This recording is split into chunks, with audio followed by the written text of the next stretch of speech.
Okay, how about now? Can anyone hear me? Oh, Yes, Dr. Jim. okay, I'm having all kinds of internet trouble and I'm not getting a meeting on my iPad, which is fascinating. I just love this kind of trouble. Okay, take two. This is biblical backgrounds. This will be session number 1. I'm Dr. John McMath, Bible professor, retired from the Moody Bible Institute, and I'm here with my friends from Italy and the Philippines. We've been doing this for a couple of years now, and now we're into, I think, the 5th course that we've worked our way through. And this will be Bible backgrounds. Let me move on to the share screen and I'll introduce what this is. See if we can do it here. All right. Yeah, my iPad is refusing to join up, so I'm just going to have to trust that this is working. If it's not, if some of you there can see that this is working, would you give me a thumbs up? Have you got biblical backgrounds? Okay. Don't you just love technology? Sometimes I love it more than other times. I'm going to show this slide every time. This will be the title slide for the whole this whole course. I kind of like this slide. It was taken in a Talmudic era village in Israel, a place called Katzrin, in the northern part of Israel in the Golan Heights. And I've been back to this particular little village many times with groups. Back in my misspent youth, I took multiple trips with students and with others who were able to and wanted to see the Holy Land. Bible backgrounds is I find an interesting study.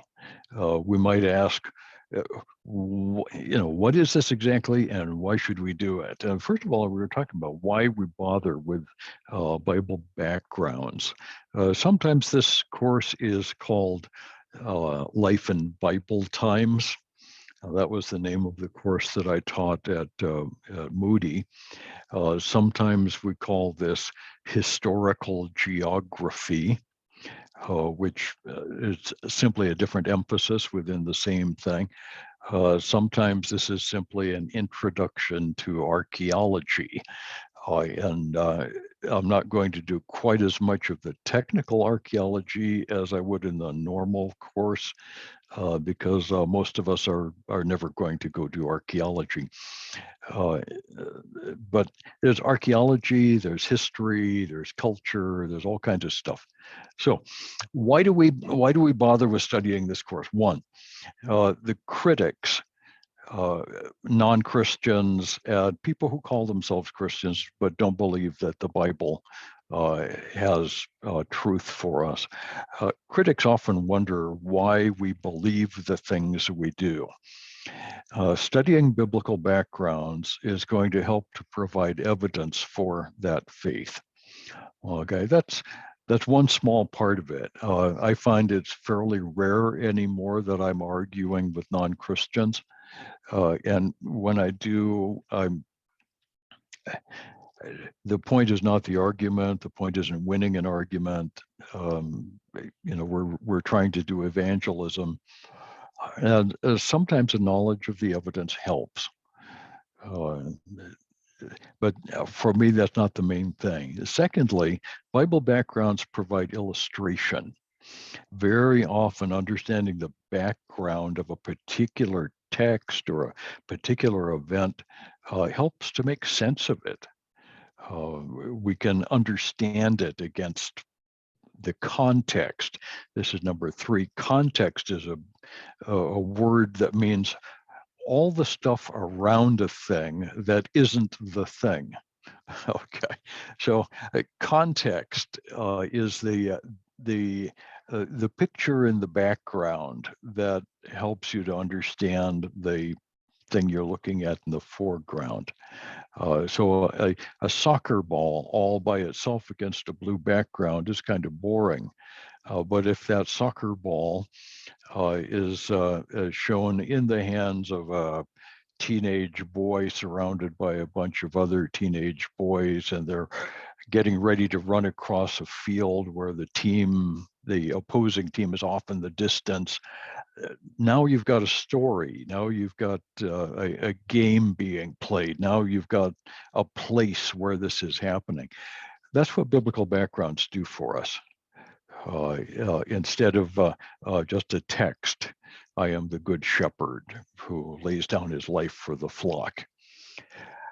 Let's look at the background and see what shepherds actually do in the ancient world, see what sheep were up to in the ancient world. That's what backgrounds are. So what is the study of background? There's a bunch of stuff, and frankly, everything that is not the direct exegesis of the text is a part of background. So here are just a few parts that really make a difference. Chronology, which is the assigning of dates. My college students always hate learning dates. They feel like they're memorizing a grocery list, and of course they are at first.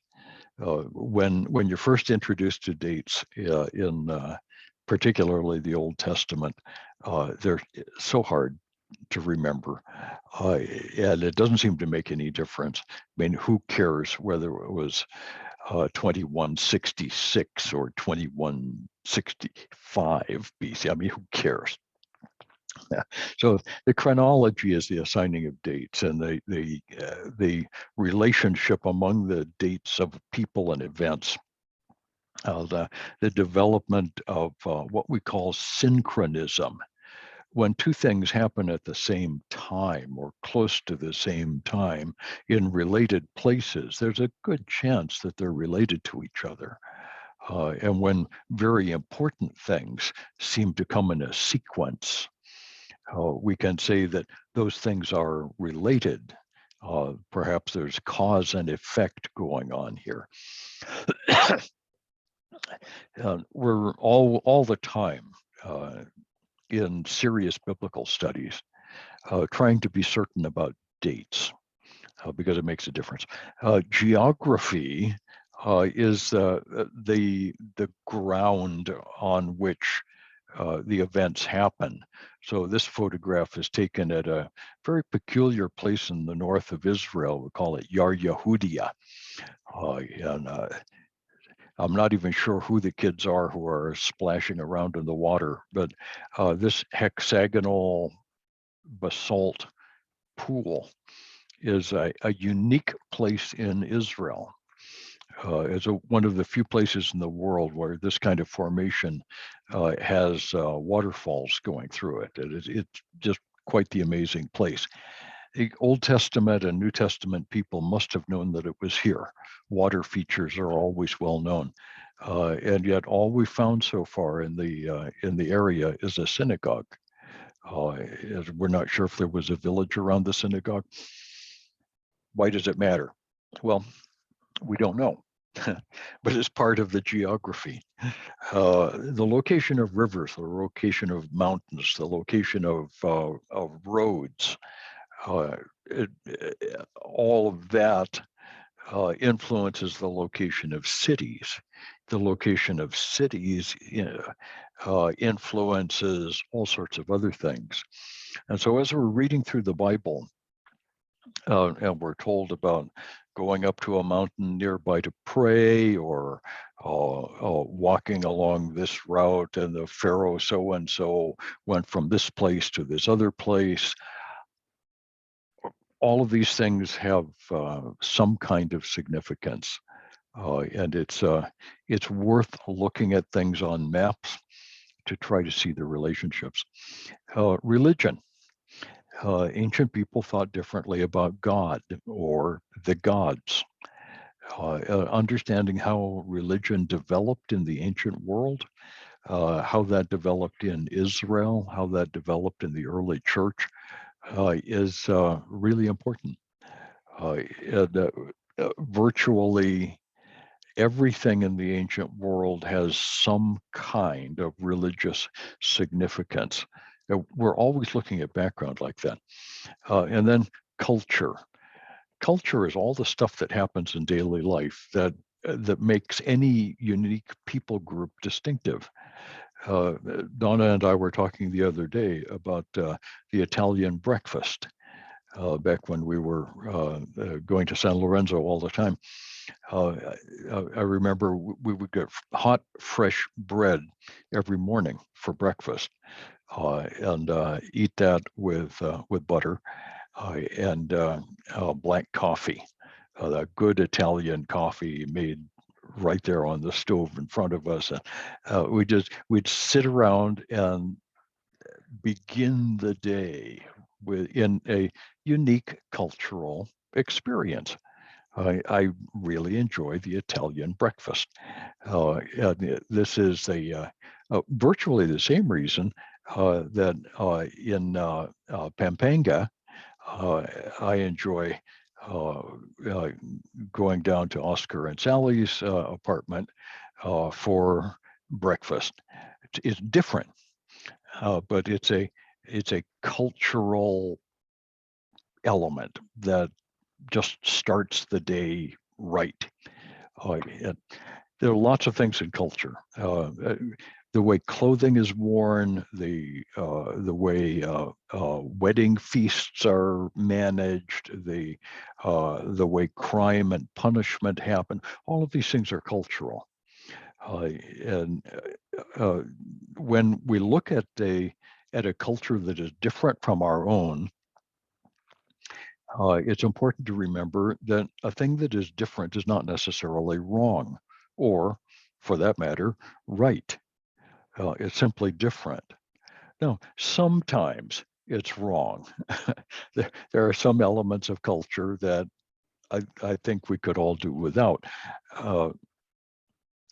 because they're just they're non-biblical. They're anti-Christian. So those are bad things. But when we look at the ancient world, try to understand how these people were living, what they believed, how this affected all of their lives, it's important to look at the details in their cultural context. And sometimes that can be a challenge. We're going to try to get through some of that challenge. Okay, sources for backgrounds. Number one is what we call archaeology. Archaeology has been defined as digging a hole and telling a story about it afterwards. And that's essentially what we do. I'll be introducing you to quite a lot of archaeology today. I'll actually take you on an archaeological dig that I participated in, oh my goodness, better part of 40 years ago, back when I was just a young man, just beginning my career as a teacher. Archaeology is the scientific study of the material remains of the past. So we look at old stuff that has been dug up and try to extract all of the meaning that we can from those things. Historical geography is the study of the interactions of people and their places over time. So it involves interaction of the biblical text, outside of the Bible materials, maps, the actual geography of the land, a lot of interactions. And we, one of the things that we note is that geography is often a determiner of history. The geography of the land will determine where the roads have to be, where the cities have to be, where people are likely to have to make a defense against an invader, where the food will come from. There's all kinds of interactions here that we can put on a map.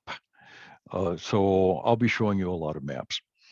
Then cultural anthropology. This is a gigantic field that I don't pretend to have mastered. That is the study of the details that make people groups unique. And often the things that make people groups similar to one another is just as interesting. But the study of people groups is cultural anthropology. Okay, how this course is going to be laid out. Now, one, the first thing that I want to emphasize is this is a very visual course. Everything is laid out in pictures. Maps and photographs of places is almost the entire thing. In the introduction, today's lesson, we're going to look at the contributions of archaeology. Primarily, that's what we're looking at. When we come back on Wednesday, I think we'll get that far. I'm looking at the clock and wondering how could I possibly get through 85 slides in the time I have left. It's my usual problem. We'll go on to a section organized around the Old Testament. Now, I'm not going to be teaching Old Testament again, but I want to look at the ancient people groups who interact with the Old Testament, the geography in a lot more detail, evidence for the major events, things like the Exodus from Egypt or the migration of Abraham.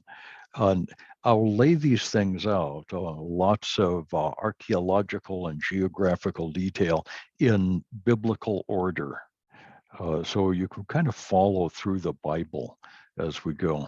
In the New Testament section, we'll look primarily at the geographic elements of the life of Christ and the work of the apostles. So quite a few maps for the New Testament section, and we'll look at the places where Jesus did his ministry and then where the apostles worked. So that's the broad layout. And we're going to use a lot of maps. Often I'll present a map and then mark it up to show a biblical event, a traveler's itinerary, a list of places, whatever. If you can, follow along with your own maps. I'm going to send out a link. Somehow or another, I'm going to get maps to you. I've forgotten how I can do that with Facebook, but I believe I can add a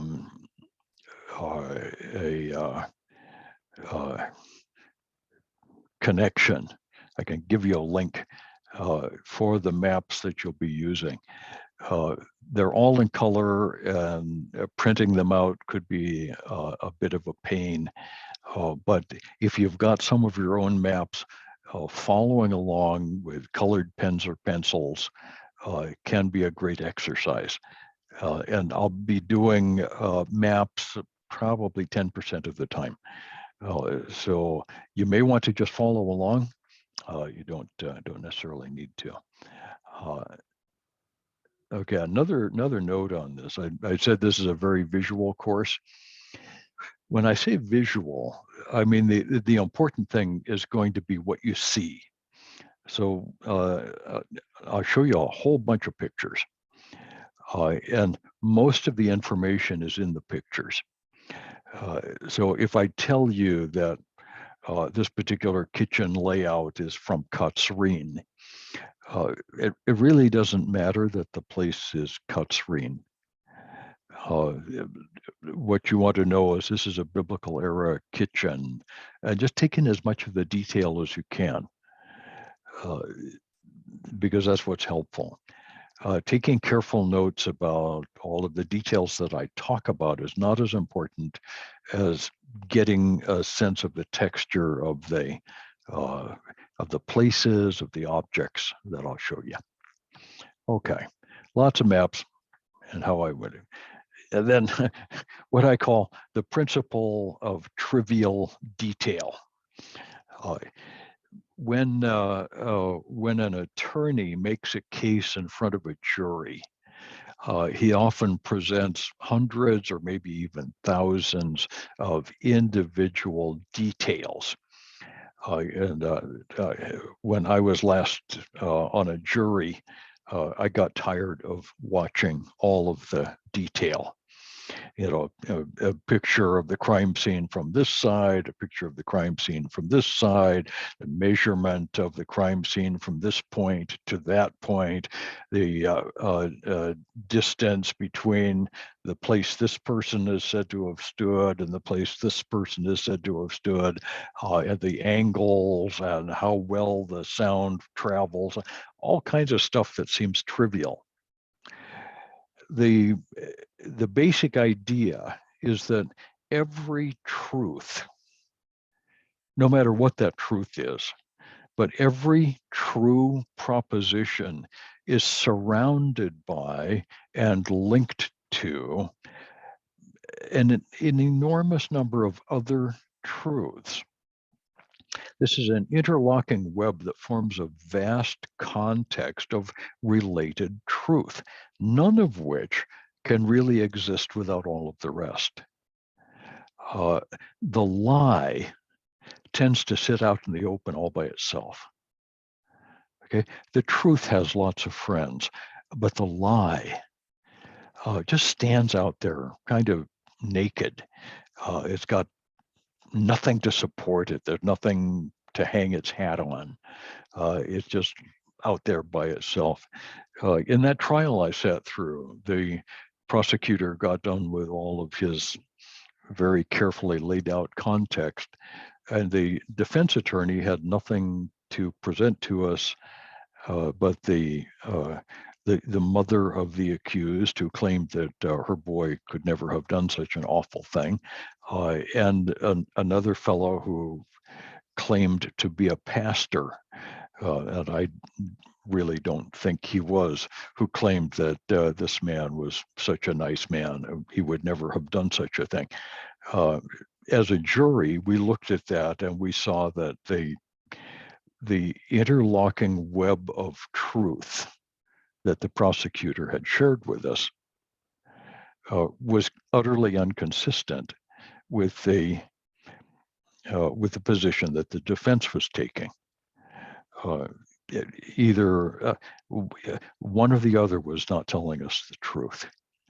And it was very easy for us to come to the conclusion that the prosecutor was telling the truth. He was giving us the information, and there it was. The same thing is happening in the biblical world. The crucifixion of Jesus didn't happen in a vacuum. The resurrection didn't happen in a vacuum. Isaiah's prophecies didn't happen in the midst of nothing else out in the middle of the desert. All of these things happened in a context. They're deeply and intimately linked with an innumerable number of other truths.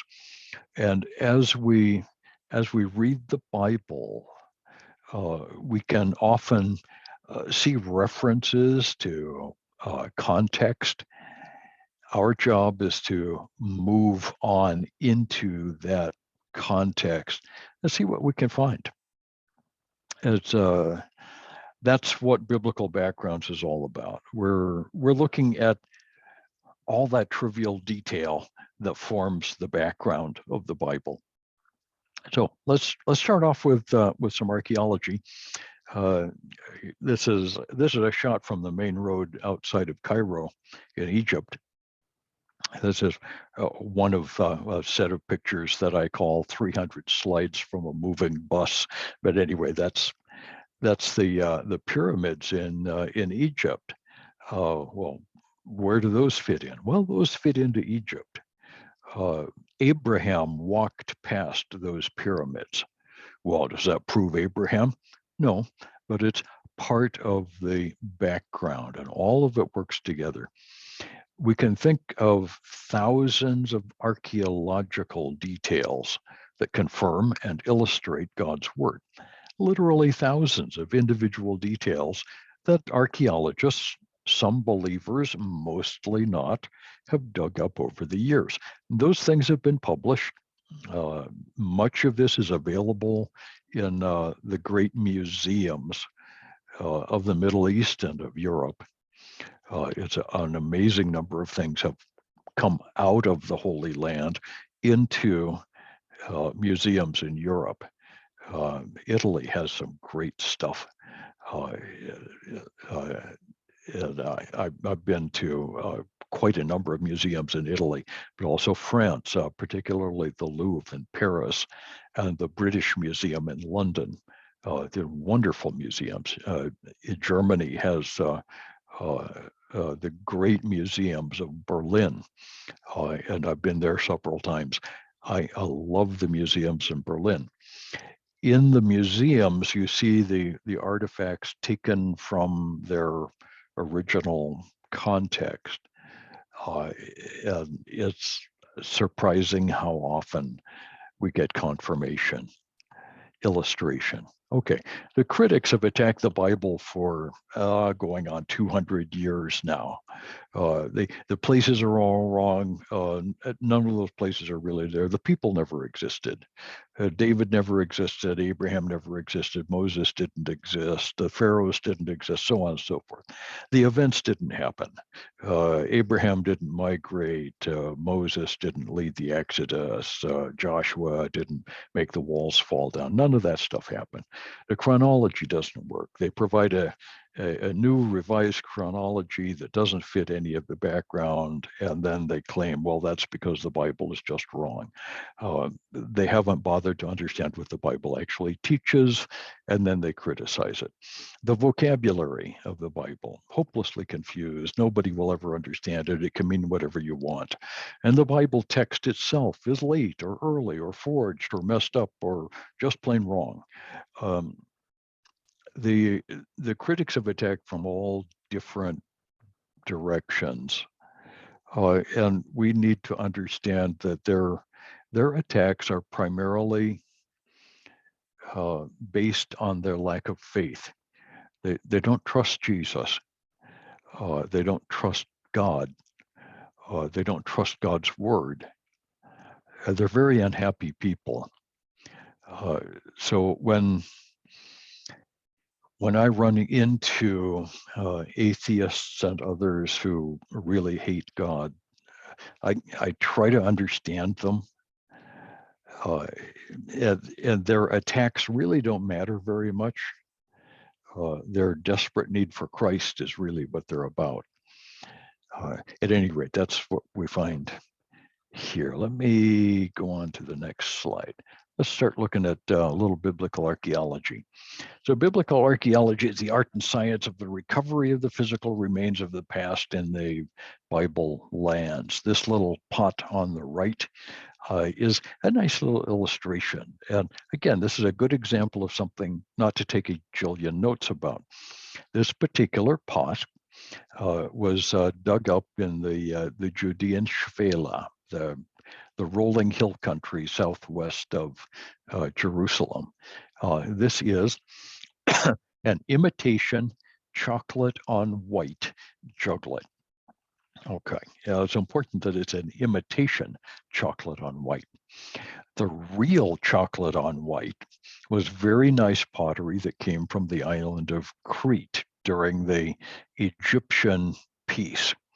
When the Egyptians ran the world around 1500 BC, trade was widespread. And in Israel, the Canaanites loved to import all kinds of nice things from Crete, which is just across the Mediterranean. And one of the things they imported was this wonderful chocolate on white pottery.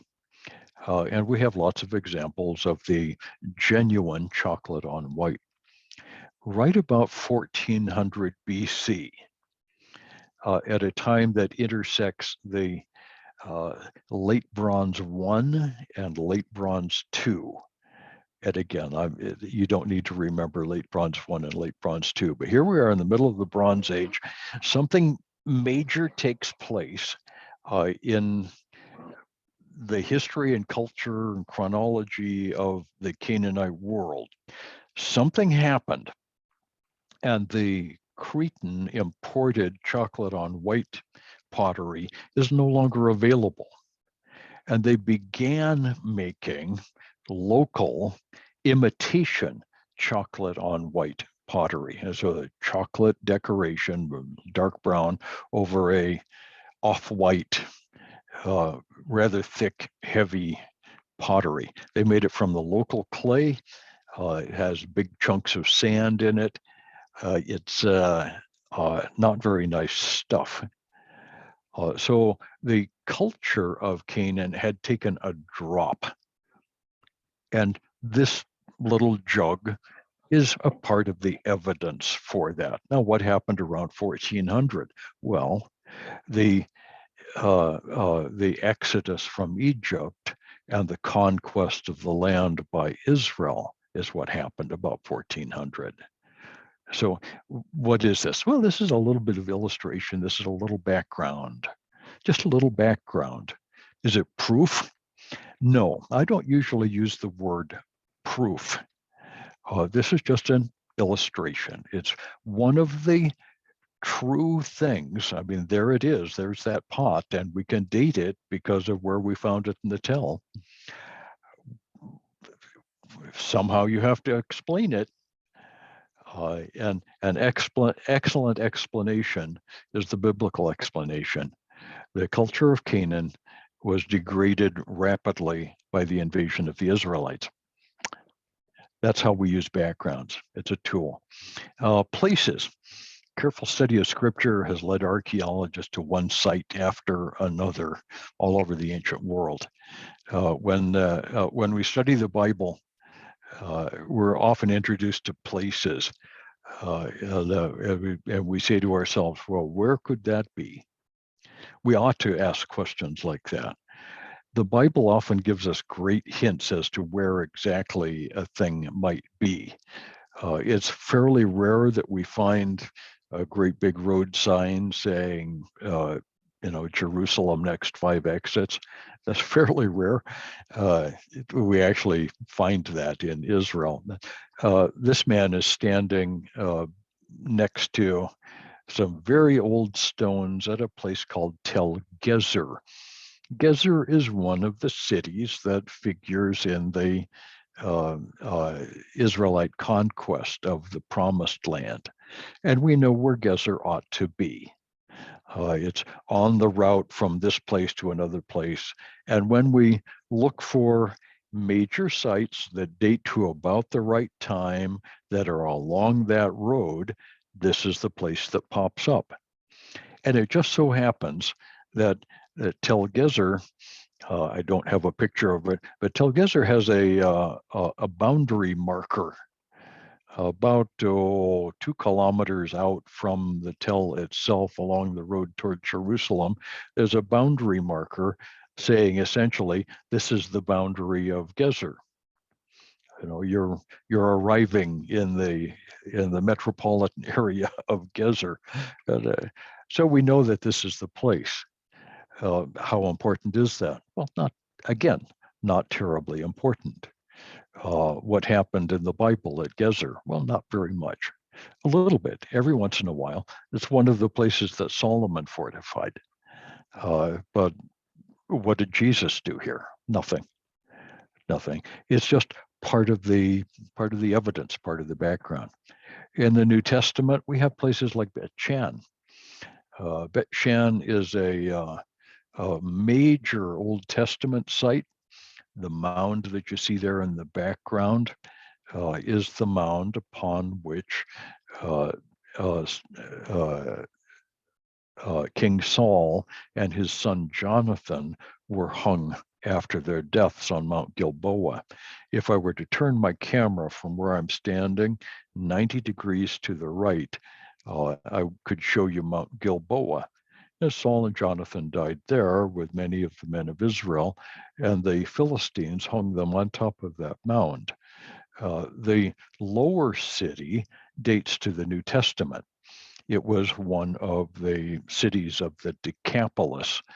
And in that form, we're going to come back and have a look at Betchaishan later on, because Jesus actually did come here.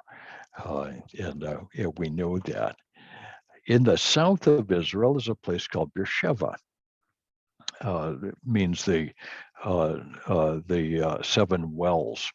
We know of one well, but we know it's exactly the right place.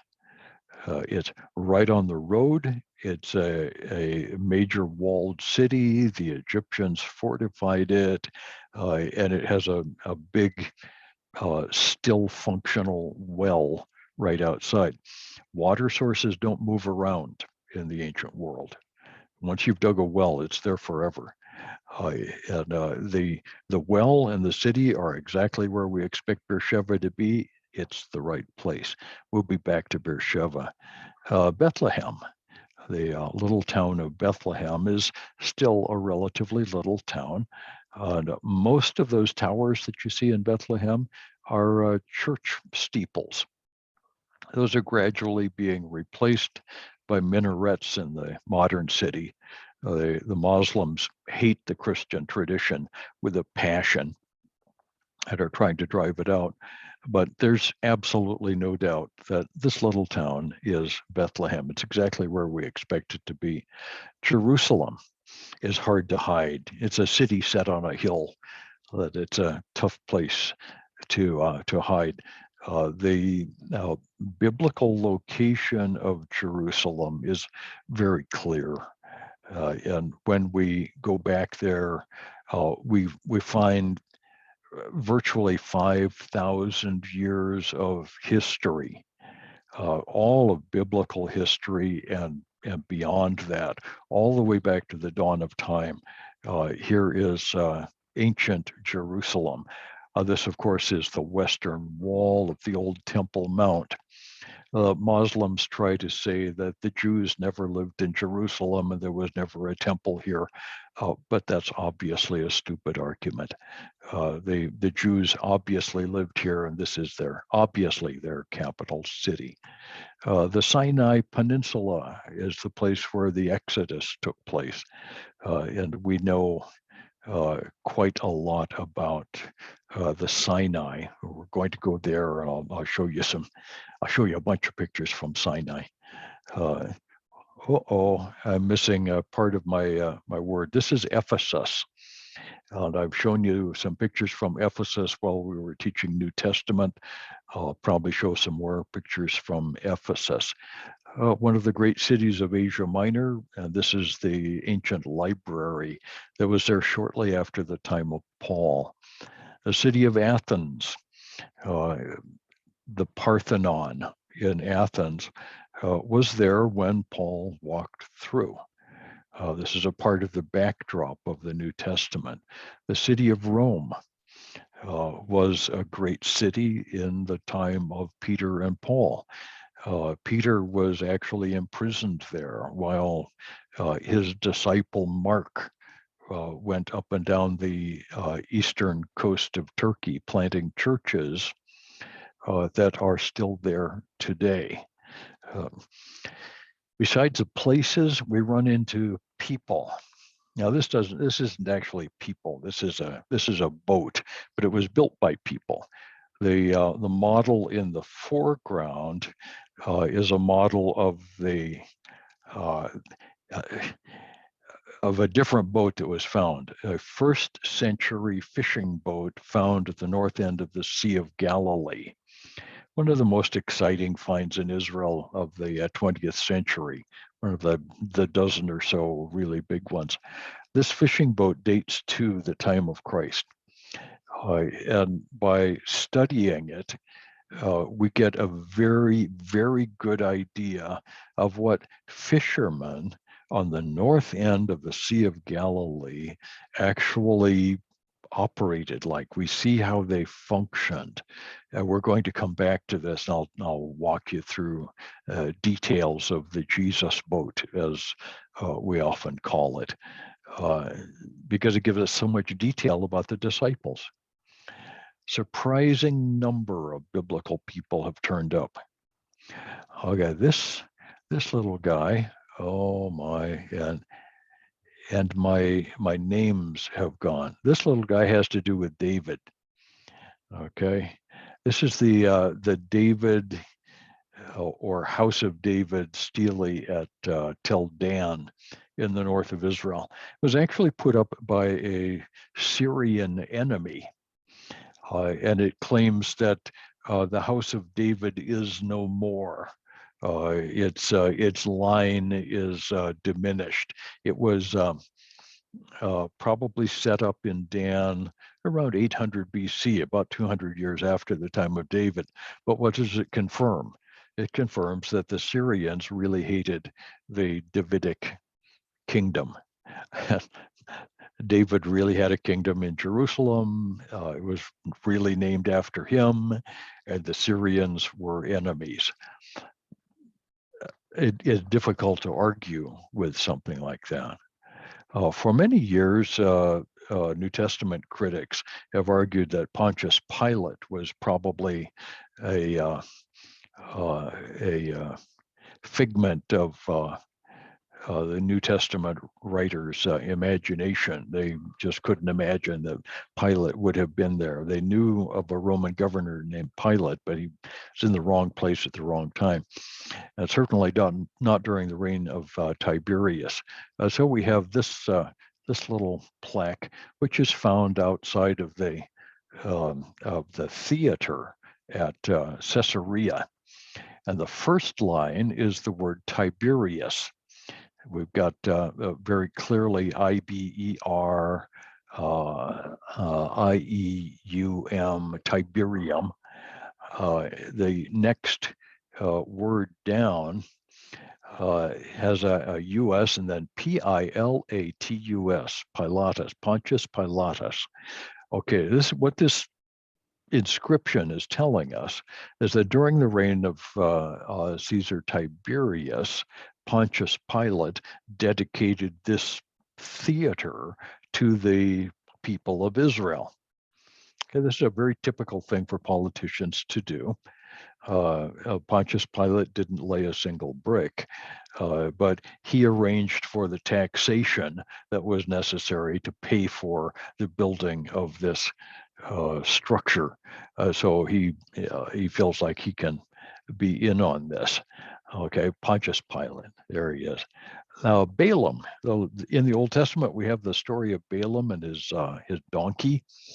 And of course, the critics have said, well, it's a made-up story. Nobody's ever done anything like that.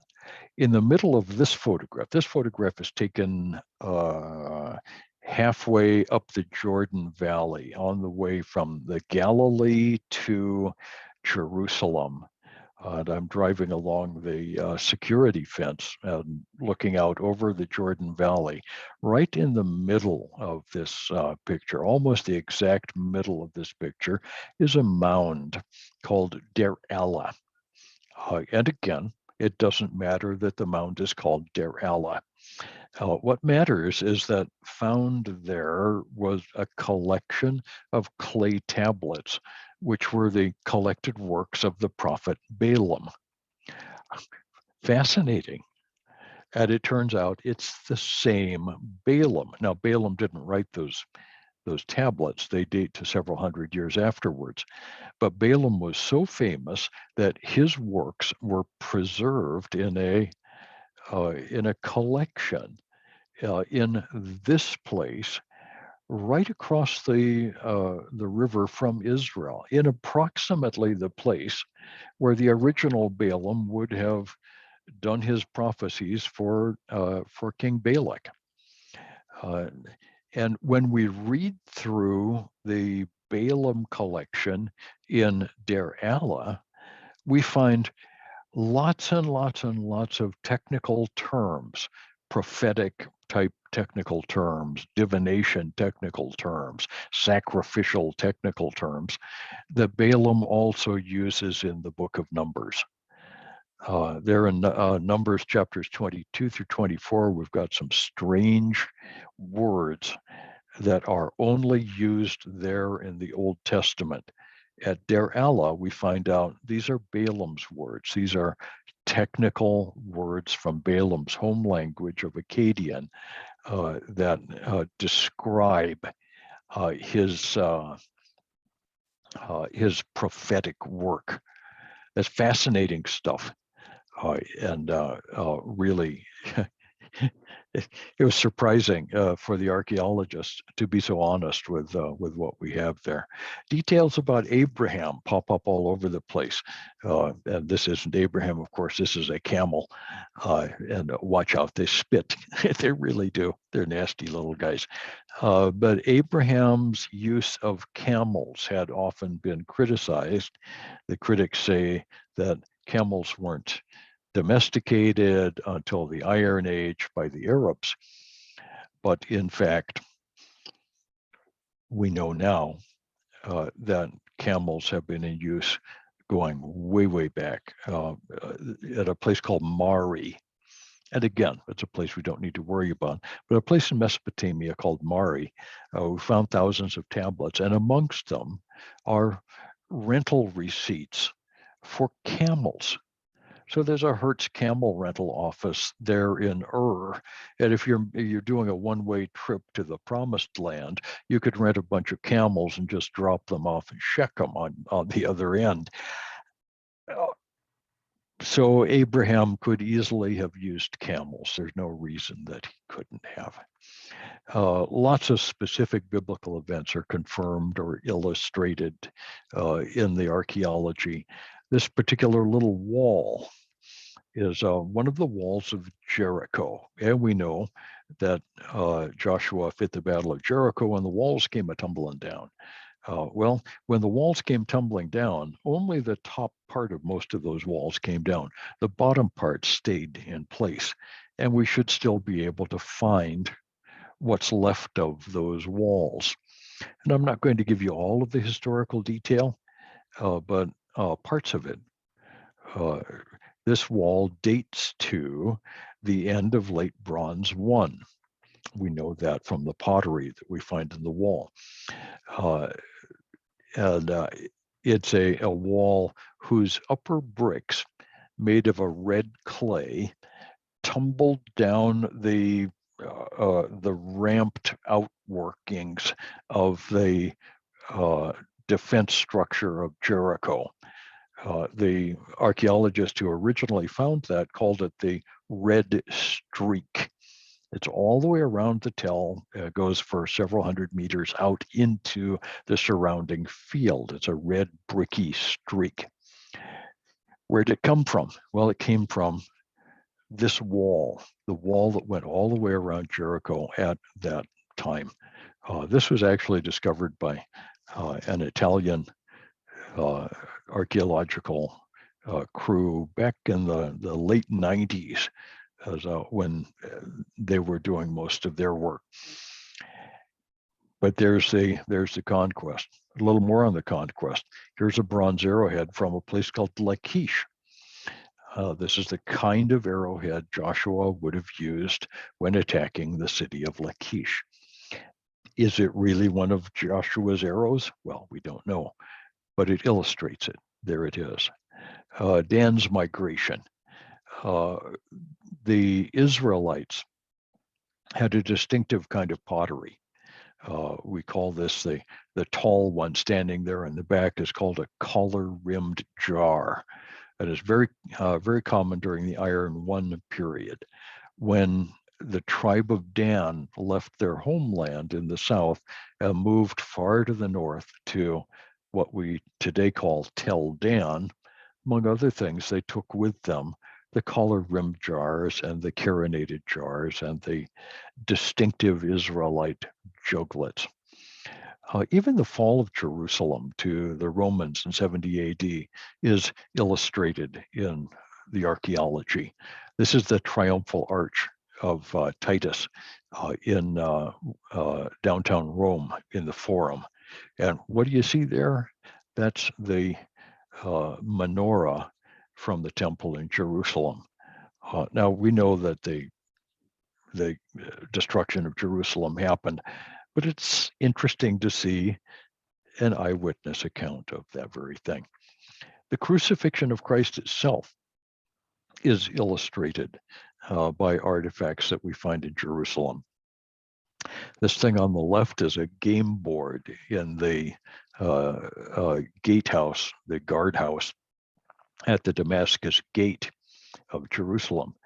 The Romans played a game here called the, well, it's called a number of things. We call it the Roman game. It involved beating a prisoner half to death, and pieces were moved about on the board. It's interesting that this Roman game is found in the Damascus gatehouse. We'll talk about that later on. The thing on the right is the evidence of an actual crucifixion. The white mass is a piece of heel bone, and the brown-looking thing is an iron nail that has been driven through that heel bone. This is rather grisly evidence of a Roman crucifixion in Jerusalem. So we know that they did that. Now, is this Jesus? Well, no, of course not. But it provides part of the detail, its background that we wouldn't have any other way. Chronology is supported by all kinds of bits and pieces. This is a stele found in northern Israel called the Merepta Steely, put up by an Egyptian. And the highlighted bit way at the bottom of this stele is a line that's very famous. Here's Merepta around 1230 BC, who has done a crusade through the land of Israel and Syria. He's been up the coast. And he's making a list of all of the nations that he's conquered. That lower line says, and I quote, Israel is destroyed, his seed is no more. Okay, and the term Israel is found for the first time outside of the Bible right there, referring to a body of people who seem to live in the promised land. Well, how amazing is that? That's exactly what the Bible teaches. The problem is the chronology. The pedestal was set up around 1230 BC. That means that Israel must already have been in the land for a while, long enough to have settled the place and be thought of as a settled people. That means, among other things, that Ramses II cannot be the pharaoh of the Exodus. It has to be a king before then. Matter of fact, the king of the Exodus has to have lived around 1446 BC. This is the Sphinx in Cairo, in Egypt. The Sphinx is very famous for all kinds of things. It's rather badly deteriorated. It's kind of sad to look at. But in between the legs of the Sphinx are several grand steles. One of them is called the Dream Steely. This was written by a king by the name of Tutmosis. It's either an Amenhotep or a Tutmosis. Could have been Tutmosis IV. At any rate, this is the son of a previous pharaoh who writes that he had a dream during the night while he was out visiting the Sphinx, that even though he was not the firstborn of his father, the pharaoh, yet he would become the king of Egypt. Which is a very interesting thing. So here we have a second-born son who was the king of Egypt. That would mean that this young man's father, Amenhotep II, had to have been the pharaoh of the Exodus. And that would date the Exodus to, strangely enough, right when the Bible says the Exodus happened around 1446 BC. Lots and lots of little details, trivial details that can't possibly be important, but there they are. The conquest of the Holy Land is illustrated in all kinds of ways. This particular little stele, I call the praying hands. It's a basalt stele, and it's a little hard to read, but you can see two hands sticking straight up and a crescent moon. This was found at a place in the north part of Israel called Hatzor. Hatzor is one of the great Canaanite cities. It's a very large city, a royal city, and we'll go and visit Hatzor during the course.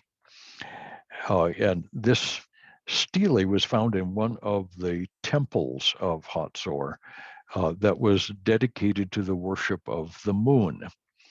Hatzor is one of only 3 cities in Israel that was destroyed. Lots of cities were conquered by the destruction of their armies and the occupation of the cities, but only 3 cities were burned. Hatzor was one of them. It's entirely possible that that's because of the moon worship, a really, truly awful religious expression. And here we see the praying hands and the moon in a temple that was destroyed. We see the burn layer in this temple at the time of Joshua, around 1400 BC. The Hebrew kings did all kinds of things. And among other things, King Josiah shut down all of the non-Jerusalem temples. This photograph is of a Jewish temple outside of Jerusalem. And in this temple, you can see the holy place with an altar and a laver and a holy of holies toward the back with altars of incense and then a holy of holies in which was kept a copy of the 10 Commandments on stones. It's a very interesting thing, and we know from archaeology that this was shut down about the time of Josiah. The Hebrew kings did their thing just the way the Bible says they did. Often just a whole lot of little detail. Paul's ministry ranges all over the Mediterranean world. This place is in Athens. And just the other side of this Acropolis in Athens is the Areopagus, or Mars Hill, where Paul made his famous speech. The place is there. Paul claims to have been there. It makes perfectly good sense that he would go there. And frankly, anybody who denies that Paul did that is barking up the wrong tree. There's just no way to avoid it. The biblical vocabulary keeps being illustrated by the digging up the discoveries of different languages. This thing on the left is the Rosetta Stone found in Egypt near Alexandria. The Rosetta Stone has 3 different versions of the Egyptian language. It has hieroglyphics, it has a language called Demotic, and it has Greek. And Greek, of course, is very easy to for scholars to understand.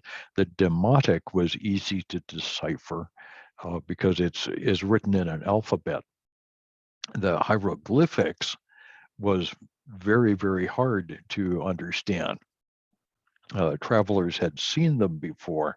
The Rosetta Stone gave scholars under Napoleon 200 years ago the key they needed to decipher Egyptian hieroglyphics. The Akkadian language was spoken in ancient Babylon, and it's found in the form of tens of thousands of clay tablets. And these clay tablets are written in cuneiform, a wedge-shaped stick is poked into wet clay to form the pictograms. Both hieroglyphics and Akkadian are pictographic languages. That is, the shape of the word is supposed to make you think of the thing itself. So the dalet, for example, is the door of a house, and it's formed with 3 pokes of the cuneiform stick. Or in hieroglyphics, it's formed in by a picture of a door. Eventually, that will become an alphabetic letter, the letter D, or dalet in Hebrew. All along the way, here's these languages, the Egyptian language in hieroglyphics and the Akkadian language in cuneiform, and we can read them. At a place called Ugarit on the coast of Syria, a vast archive of Canaanite mythology, lots of literature in a language that's very similar to Hebrew, and has proved to be extremely helpful for us in understanding the Bible. The city of Ebla is in far northern Syria on the border with Turkey, right on the Euphrates River. It was a very great city prior to the time of Abraham. It was probably approaching its death by the time of Abraham. And this is a city that saw the era of the patriarchs.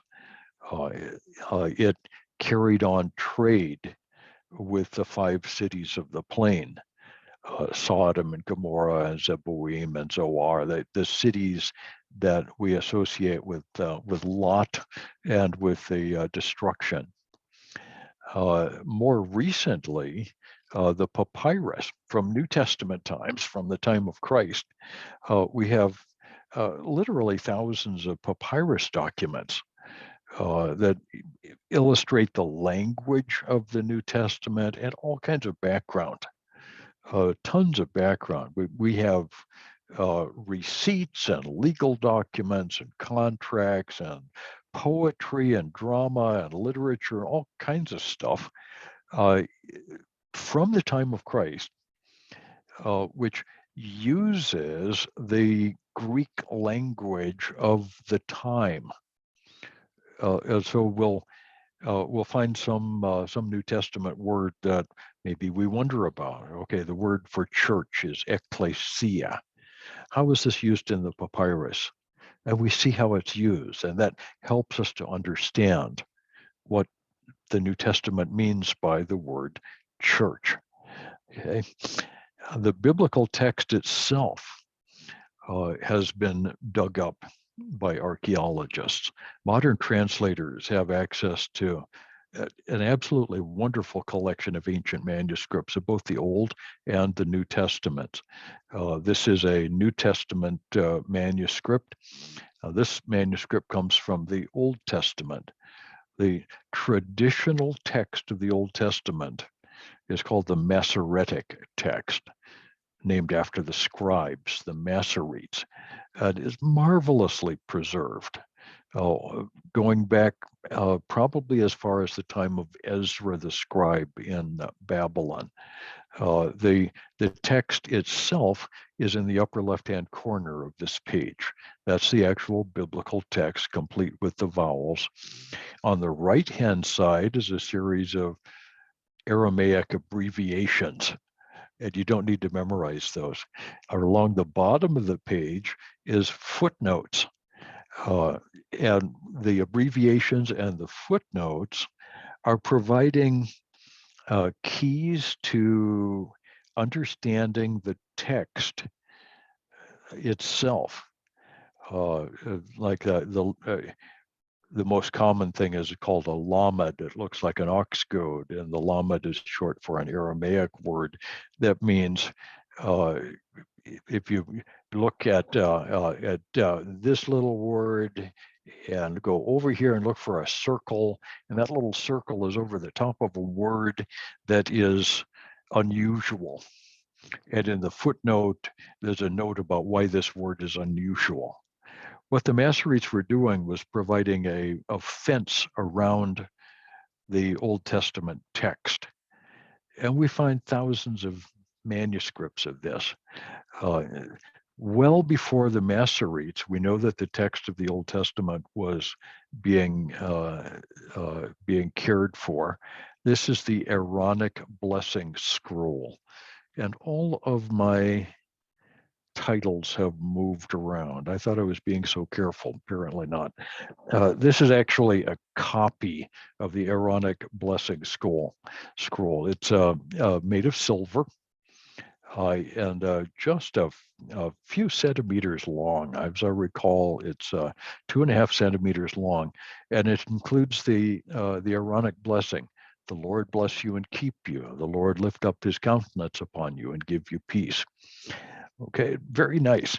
And here in the archaic Hebrew script, we find this quotation from the book of Numbers, dates to the 8th century BC, and is virtually identical to our modern Hebrew text. This tells us that the Old Testament is really quite trustworthy. This is the Dead Sea Scrolls cave number 1, overlooking the Dead Sea. You can see it in the background. And I'm way inside the cave shooting at some of my students. And in the middle distance, you see some buildings. That's the location of the Qumran community. And here at Qumran on the Dead Sea, thousands of fragments of biblical and non-biblical text push our knowledge of the Old Testament back by 1,000 years. And the really good news is that the biblical text stands up very well to all of this. For the New Testament, we have beautiful manuscripts. Not a large number of them, but wonderful manuscripts from the 4th and 5th centuries that demonstrate the reliability of the New Testament text. One of those manuscripts was found here at the monastery we call St. Catherine's in the Sinai wilderness. I climbed all the way up on the mountain on the south side to get this picture down into the monastery itself. You're not allowed to go in except Thursdays at 11 o'clock. It's kind of funny. We also find papyrus manuscripts, little chunks of papyrus from the New Testament. Most of these are found in Egypt, but they take our knowledge of the history of the New Testament text back to within 25 years of the originals. So what am I saying? Biblical archaeology has provided literally thousands of illustrations, confirmations, and explanations of the biblical text. This is what we're going to be looking at. I'm going to, every session, we're going to open up a new pile of material. I'll walk through it. I'll give you explanations. I'll tell you where it comes from. When we come back on Wednesday, I'm going to start with some pictures that I took 40 years ago at an archaeological dig at Lachish, so that you can understand how we get this stuff. We're not just digging a hole. It's a very careful process, and we'll walk through that. And I think you'll find that it's fascinating. There's a great deal that we can learn just by looking at the old material, and that's where we'll pick up on Wednesday. And again, it's so good to see all of you again. I've missed you. Donna and I have been looking forward to getting this course started. And of course, this will go on, let me see here.